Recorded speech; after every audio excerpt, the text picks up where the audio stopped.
How long have you been here in Seattle for? Well, we've been in Seattle for like, I'd say like 2 months, but we've been on the streets for about 2 years. We were in Everett, but it's like the cops are really brutal out there, and they kind of pushed us out. So they've been pushing everybody out. Like from like every that I've met here in Seattle, like are from everywhere else, not from Seattle. They're pushing them out of other cities into Seattle. Yeah, like they will physically like push you out and say go back to Seattle. Oh dang. Yeah. Wow, that's kind of wild. So what brought you out onto the streets in the first place, dude? Family problems a lot. Yeah, I'd say family problems. We weren't on like drugs or anything until we like were on the streets. Really? Yeah. Like you got into drugs like after getting on the Yeah, streets? yeah, yeah. I think that's pretty common here in Seattle. Yeah, I think it's both ways. Like sometimes people start drugs, and like a lot of people I've met like started drugs at their house, and that's why they got kicked out. Or some other people were kicked out of their house, and being here in an environment like this, it's kind of hard being clean and homeless. Yeah. Would you be willing to talk about those family problems? Or would you rather not? It's okay if you don't want to. Probably. Okay. Do you want to? You can be vague about it too if you want. If you don't want to be like specific about names. It's like so. I grew up in a foster care system, and I got adopted. And the house I got adopted into it was like I wasn't old enough to really like say no or like really know like what was going on. And like in my mind, all I wanted to do was be back with my mom. And when I was like 14 or 15, like I really started like acting out, as they put it. I had lots of anger built up in me. And it went downhill from there, and it got to the point where like my guardian was like, she gave me back to my mom. She did, and like I love my mom a lot, I really do, but like there's still some things that we need to work on. And so when I was living with my mom, it was just really really toxic, like the whole thing around, like even on my end, I'm not gonna even put it all on her. Like it just wasn't really healthy at the time, and it got to the point where it's like they didn't want us in the house, and my guardian didn't want me back either. Because I was in juvie a lot too. At this time in my life, I was like constantly in juvie, running away because I didn't want to be anywhere. Yeah, I'd imagine that's tough. I Like, felt very unwanted. yeah, And it got to the point where it's like they're like, "Fuck it, you're on your own." dang, yeah, it's brutal. Did you find a family out here? Or not? No, we came out here together. Like when we first were on the streets, we're out in Kitsap County, where I'm from. But I always had warrants, and all the police out there know me. So he was like, "Why don't we just go to my family in Everett?" But it's like his mom was murdered 3 years ago in Everett, so it's like he doesn't know his dad. So he doesn't have much family either. And the family that he does have out there, they pushed him out. It's really fucked up. That's brutal. We're kind of on our own but we've been meeting a lot of like people out here who like help people out, and whatever. Like I've got like a couple cards for like to call for housing, but I don't know. I'm kind of nervous because I don't know what they're gonna require for that. I have so much stuff like in so many different places. Because I don't like to get rid of it. Like I love like there's some people out here like to sell their stuff, but like me, if I get something nice, I want to keep it. How do you make money out here? Panhandle. A lot of people like mistake me for like I always have my hair and makeup done. Like I try to look good, to feel better about myself because I'm already homeless, so I don't want to like hate myself, so I try to look good. But like especially in the summertime, like people always like think because the way I look, I'm like a prostitute or something. Like, I'm not a prostitute. I'm not gonna hate on prostitutes and like what they do, but that's something that I couldn't do myself. So I'd rather like work and like say, oh, help someone clean their yard, or help someone's lawn, or help someone like put their groceries in their car. I'd rather help Yeah, in a way, help somebody else. Earn that money in a way where I feel like I succeeded in something. Like helping somebody else. that's a good foundation to have. That's good. But could you talk about like when you became homeless the first time drugs got presented to you? Like, how did that even happen? Oh. Okay. So in Kitsap County, it's like at the time there's a lot of meth that I didn't really care about the meth. You know, I knew a lot about meth at the time. I was like, no, but it was the fentanyl. It was those pills, the blues. My cousins Cameron and Joey, like we were very against them because at the time, like when we were living with my mom, my two cousins, like my little one and my older one, they're brothers. They're running off and whatever, doing drugs, and he actually overdosed underneath the overpass in Gorse, and they left him. They left him. Besides one person, so he survived. But you know, when that happened, I was like, "Fuck that!" You know, I'm not ever gonna do anything like that. And you see, I never even seen what they looked like. I didn't know how they worked. Like, I knew nothing about them. But like the day we went out to Everett, like the day we went out there, it was like that environment out there was so different. Like you're walking, it's like here, it's like you walk on the sidewalks, there's foils everywhere. There's people nodded out. It was crazy. I was like, what the and when we went to his mom's house, like we had like he hadn't been there like since everything had happened, you know. It like been a year already, and the house was completely different. Like everything about the house was different. And I'm not it's not his like real uncle, but it's like a family friend. He came to the house, and he's really bad on drugs, and he just like dropped the bag of blues on the table. So. And when you say blues, you mean fentanyl, right? Yeah. And there was kids in the house, you know? It was like, what the fuck? And he picked up the bag, but when we went to the kitchen later on, there was some on the ground. I think there was like two. And so we picked them up. And we went to a Safeway on 128 to go buy some weed, because we only smoked weed at the time. And everybody was smoking. And so when we went back to the house, we were curious. Like, I'd seen how they were doing it, so we tried it. And when I tried it, it's like I heard my cousin's voice in my head tell me, because they would tell me never to do it, ever. Like, if you do it, it's gonna like really fuck up your life, it really will. And so when I hit it, and I felt that feeling of that getting high, and that type of high, I knew exactly what they're talking about, because ever since that day, it's been over. Like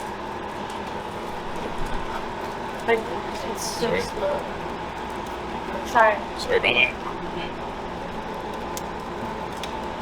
But ever since I tried that, it's just been like when they call that the devil's drug, it's you're dead ass getting with the devil. It's like it's the best feeling in the world.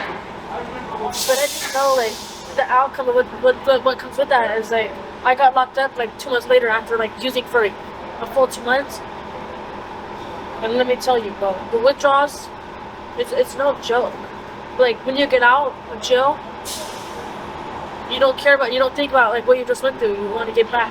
You want to get high again. Because that feeling, and that's where I'm at right now. It's like I've been constantly locked up. And I get clean every single time. And then when you're clean, it's like, oh, I love this feeling. I want to stay clean. But when you get out, and you know like you're gonna get out to an environment like this, it's like, what the fuck? Now they have Fetty powder, so it's like. You use blues for long enough where it's like it doesn't really do nothing much for you. So it's like Fetty powder came out and it's like fuck. Now it's like I don't want the blues or the Fetty powder. It's really fucked up, man. Like I wish I could go back to that moment and like not done it, you know. I really do, because it really does fuck up your life. I mean, you see everybody out here, it's like. And in court, they constantly wanted to send me to treatment, but it's like I know myself. I'm not ready to get clean, you know? They're giving me, like, they make me go to treatment, but it's like there's people out here who really want it and need it, and they're giving it to somebody who doesn't want it, you know? And they wouldn't listen to that. Yeah. Do you think a lot of people are out here because of fentanyl specifically? Do they, what? Do you think a lot of people are out in the streets in Seattle specifically because of fentanyl? Oh, yeah. It's because of the fentanyl. Yesterday, we got the bus and, you know, Third and Pike right there. There's like 40 police. Like, they're really starting to crack down. And like for like 3 hours yesterday, nobody could find any Fetty powder. And everybody was like offering like people who had it. Like, I even saw a girl offered $25 for one hit. A couple things. So I think I know what you're talking about with the blues. Are those the ones that say 30? Do they say 30 on them? Yeah. The fake perk 30s you're talking about? Those actually come from the cartel, I believe. Yeah, all of that comes from the cartel. Yeah. What is the Fenny powder? I don't know what that is. And the Fenny powder is like fentanyl. It's just white. It's like a. I don't know if you ever see what Coke looks like. But it's just powder? Yeah, it comes like in a white rock form. I can hit it, but I don't want to like not out. No, I don't want you to. Yeah, that'd be bad. But it's like, what it looks like from the outsider's view is like you hit it and you kind of just like fall asleep. But it's like, you hit it, it's like everything's like numb. And, Supposed to do it so I don't get withdrawals. yeah, right now it's like a lot of people do it out here not to get sick too. You know, like I said yesterday, we couldn't find it for like 3 hours. It was pretty bad. It's basically to avoid being dope sick, essentially. Yeah. What does the sickness feel like when you're dope sick? Oh God. And it starts like for me, it starts like I start yawning a lot. I yawn and my eyes start watering, and then you get the cold sweats, and then you get like tremors, like you can't stop moving. And then when you're in jail, like when it's time to go to bed, and you haven't smoked for like 5 hours, that's when you go to lay down. You like move, you can't. And you're restless. You're like your body's shaking a lot, and your legs are hurting, and then like you're shitting yourself. It's so bad. Like it's disgusting. It's Dang. so Is that bad. not motivation to stop? And you would think it's motivation to stop, but I mean, right when you get out, it's like, especially like I said, like when you come back, when you know you're gonna come back to an environment like this, it's like, you How old are you? know, fuck. I'm 18. You're 18, you have parents? Yeah? Do you think they love you? I don't feel like my mom does. Oh my God. I bet you they both love you in a certain way. I have kids and it would break my heart to see them out here like this. This is my job site. I work out here and it hurts me to see people like you guys out here every day. You're too young to go out here like here. You should find the motivation to stop. You know, that's really where it's at. What's the motivation to start? You know, you gotta find that love inside yourself to stop. That's what I would say.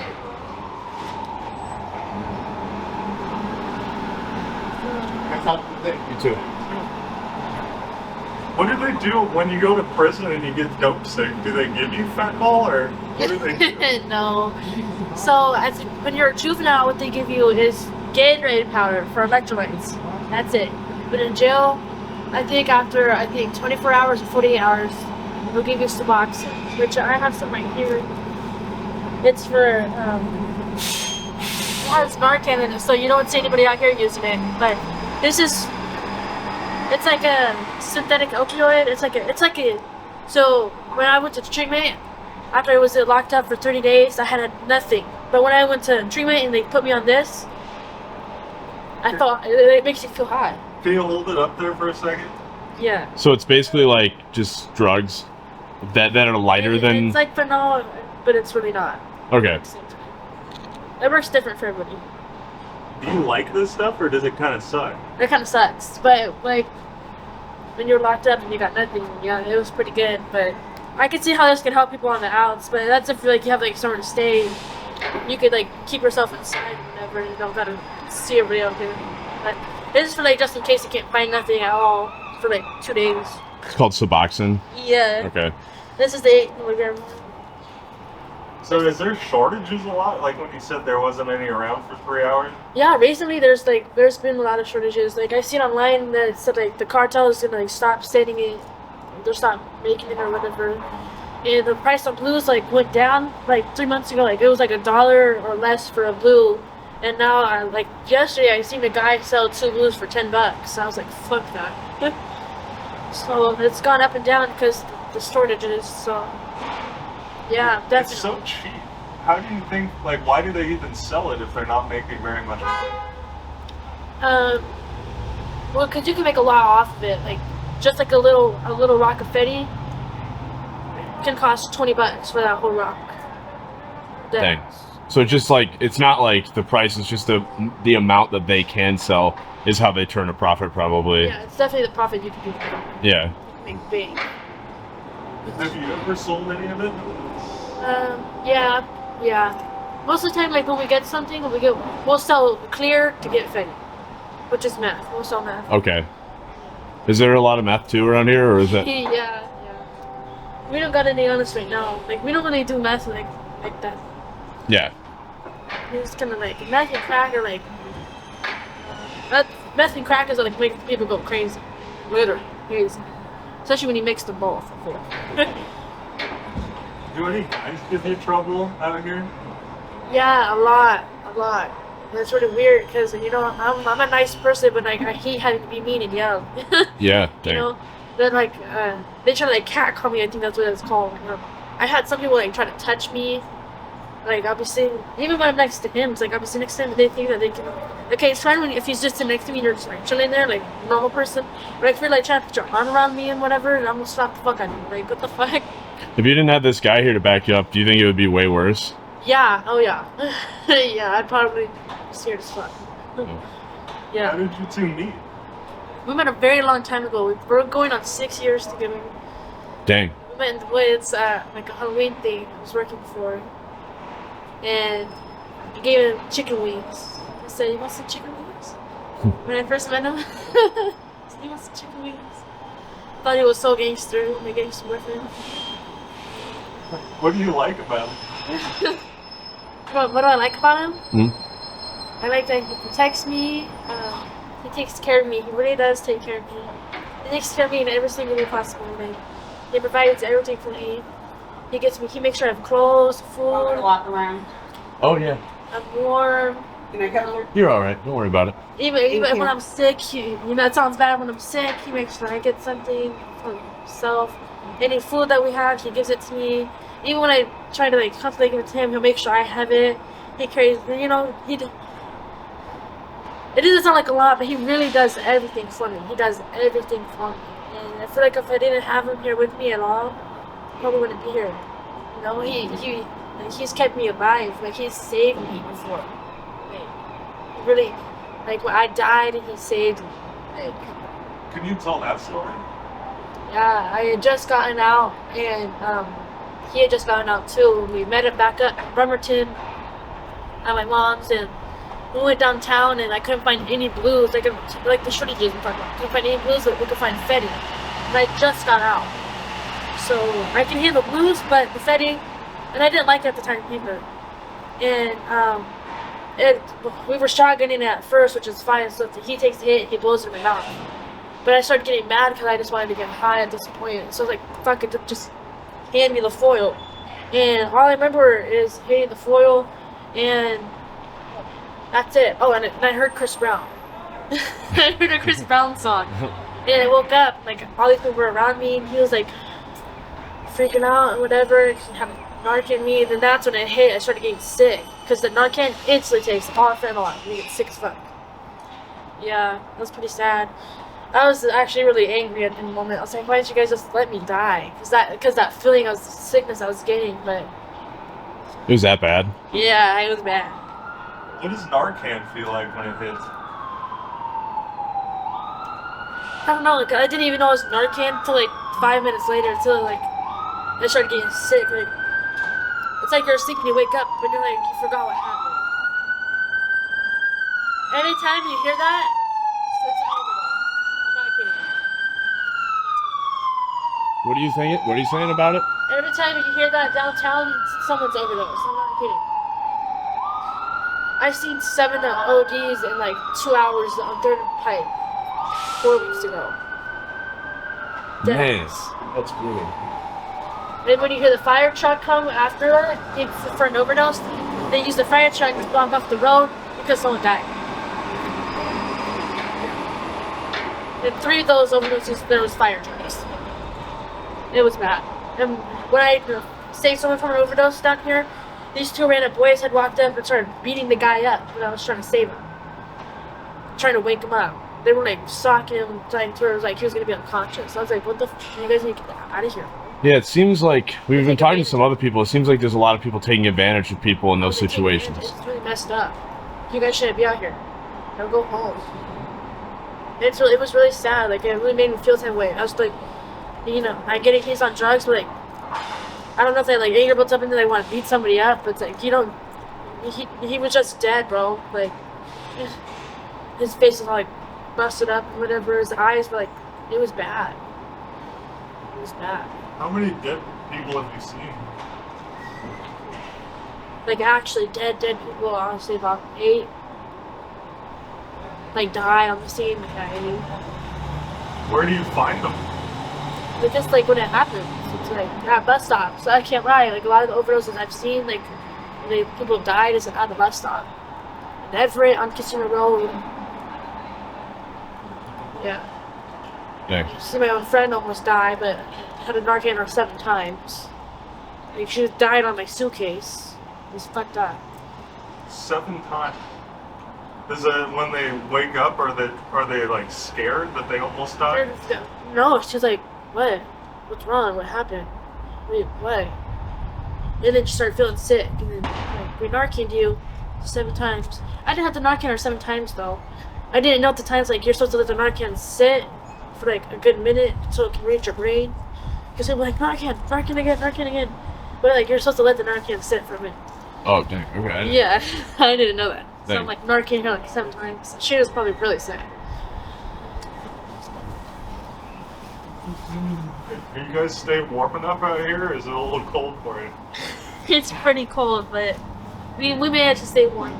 We usually were sleeping on the bus or whatever, but we got off the bus last night, and he just wanted to sit here for a little bit, but a little bit turned to a longer bit, so that's okay. Because we got these blankets last night, and I used this to cover me up too, to trap the warm in. Yeah, and So- I usually had my bags and my blanket with me, so no one can walk up. Do you see yourself like in the near future going to like a center, just sort of like you two detoxing? Because it's my view is because I've never been addicted to fentanyl. It's like, man, if you know that feeling you get, because I've been addicted to other things, but you know that feeling you get when you wake up and you need to fulfill that fix, right? Yeah, that was me like, we're clear, walked up. Imagine like taking that energy and using it in just any other aspect of life. You two could literally take over this city. You know what I mean? Yeah, we actually been talking about them a lot because I want to be a nail tech. You know, I do nails. Oh, that's cool. That's awesome. I do lots of nails, and I wanted to go to school for it. Like all these dreams to be like a nail tech, and I have the ability to do that. So it's me need to get off the streets. And it takes a lot of accepting it mentally. Like we shouldn't be out of here. Like we got to get through that sickness, that first week of being sick. That's why a lot of people don't leave, because being sick. It's like we just got to do it. We got to get it over with. Yeah, just gotta count those hours. You know what I mean? That clock's gonna be real slow, but It's way easier getting clean in jail, and it's fucked up to say that, because like you have to get clean in jail. There's no not here. yeah. Now, you seem very hireable. Like I would hire you. Yeah, and you're still young enough, if you turn it around, you'd be all right. And you could actually be a good influence on a lot of people here. Thank you. Yep. Sorry, guys.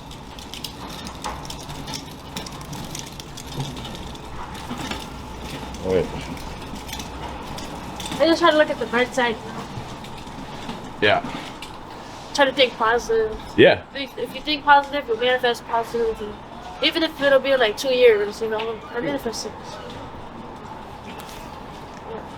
What do you all do for fun when you're just chilling? Nails. I like to do nails, makeup, hair. He likes to draw. He's a really good artist. He usually keeps like a drawing sketch pad on him, but I don't know where that's at. He likes to draw a lot. Oh, you guys are both sort of artist types. He lets me do his nails. He don't like when I see him. Only us.